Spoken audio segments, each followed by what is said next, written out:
ಸರ್ವಣ ಅಂತ ಸರ್, ಆಮ್ ಆದ್ಮಿ ಪಾರ್ಟಿಯಿಂದ.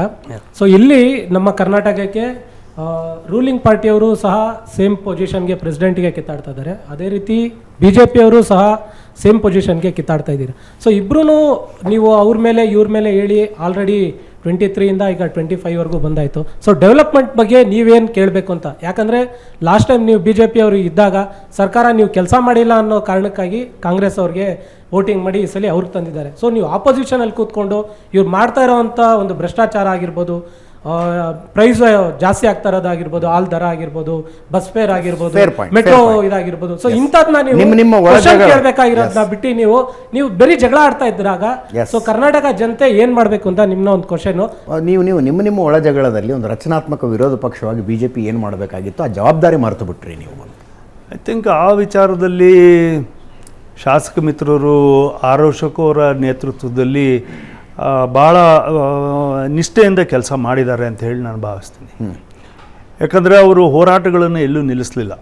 ಯಾಕಂದರೆ ನಿಮ್ಮ ಹಾಲಿನ ದರ ಇರ್ಬೋದು, ಅಥವಾ ಬಸ್ ವಿಚಾರವಾಗಿ ಅವರು ದರವನ್ನು ಏರಿಸಿರ್ತಕ್ಕಂಥದ್ದು ಇರ್ಬೋದು, ಅಥವಾ ಫ್ರೀ ಬೀಸಿಂದ ಆಗಿರ್ತಕ್ಕಂಥ ಫೈನಾನ್ಷಿಯಲ್ ಡೆಫಿಷಿಯೇಟ್ಸ್ಗಳು ಎಲ್ಲೆಲ್ಲಿ ಹೋಗಿದ್ದಾವೆ, ಎಲ್ಲೆಲ್ಲಿ ನಾವು ಫೇಲ್ಯೂರ್ ಆಗಿದ್ದೀವಿ ಅನ್ನೋ ವಿಚಾರದಲ್ಲಿರ್ಬೋದು, ಅಥವಾ ರಾಜ್ಯದ ಆಸ್ತಿಗಳನ್ನು ಸಂರಕ್ಷಣೆ ಮಾಡೋದ್ರಲ್ಲಿ ಮತ್ತು ಅದನ್ನು ಡಿಪಾರ್ಟ್ಮೆಂಟಲ್ಲಿ ನೀವೇನು ರೆವಿನ್ಯೂಸ್ನ ನೀವು ಜನ್ರೇಟ್ ಮಾಡ್ಕೋಬೇಕಿತ್ತು ಅದರಲ್ಲಾಗಿರ್ತಕ್ಕಂಥದ್ದು ಇರ್ಬೋದು.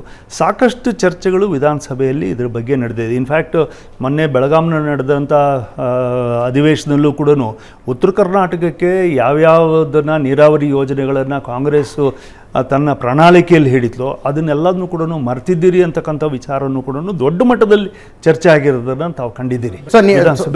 ತಮ್ಮ ಪ್ರಕಾರ ಒಂದು ವಿರೋಧ ಪಕ್ಷವಾಗಿ BJP ಏನೇನು ಮಾಡ್ಬೋದು ಎಲ್ಲವನ್ನು ಮಾಡಿದೆ. ನಾನು ಇಲ್ಲ ಅಂತ ಹೇಳೋದಿಲ್ಲ. ಯಾಕಂದರೆ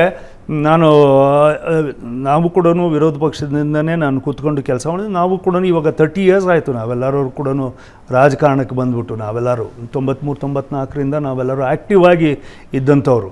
ಬಟ್ ಇವತ್ತು ಅಪೋಸಿಷನ್ ಪಾರ್ಟಿಗೆ ಮಾಡಬೇಕಾಗಿರ್ತಕ್ಕಂಥದ್ದನ್ನು BJP, ಯಾಕಂದರೆ ನಮಗೆ ಕೇಂದ್ರ ಸರ್ಕಾರ ನಮ್ಮದೇ ಇರೋದ್ರಿಂದ ಭಾಳಷ್ಟು ಅನುದಾನವನ್ನು ಕೇಂದ್ರದಿಂದ ತಂದು ಇವತ್ತಿಗೂ ಕೂಡ ಕೇಂದ್ರದ ಮಂತ್ರಿಗಳು ಬಂದ್ಬಿಟ್ಟು ಕರ್ನಾಟಕ ರಾಜ್ಯದಲ್ಲಿ ಇರೆಸ್ಪೆಕ್ಟಿವ್ ಆಫ್ ದ ಪಾರ್ಟೀಸು ನಿಮಗೆ ಅಭಿವೃದ್ಧಿಯನ್ನು ಎಲ್ಲೂ ಕೂಡ ನಿಲ್ಲಿಸಲಿಲ್ಲ. ನಿಮ್ಮದು ಮೆಟ್ರೋಸ್ ಇರ್ಬೋದು, ರೈಲ್ವೇಸ್ ಇರ್ಬೋದು, ನ್ಯಾಷನಲ್ ಹೈವೇಸ್ ಇರ್ಬೋದು, ನೀರಾವರಿ ಯೋಜನೆಗಳಿಗೆ ಅನುಮೋದನೆ ಮಾಡ್ತಕ್ಕಂಥದ್ದು ಇರ್ಬೋದು.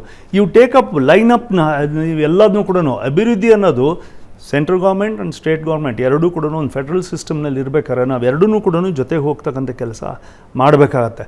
ಬಟ್ ಇಲ್ಲಿಂದ ಇನ್ನೂ ಕೂಡ ಫೈನಾನ್ಷಿಯಲ್ ನೀವು ಫ್ರೀ ಬೀಸ್ ಕೊಟ್ಟಿದ್ದಕ್ಕೆ ಎಷ್ಟೊಂದು ಹೊಡೆತವನ್ನು ತಿಂದಿದ್ದೀರಿ ಅನ್ನೋದು ನಿಮಗೆ ಅವ್ರಿಗೊಂದು ವೈಟ್ ಪೇಪರ್ನ ಇವತ್ತಿಗೂ ಕೂಡ ಕೊಡಲಿಲ್ಲ.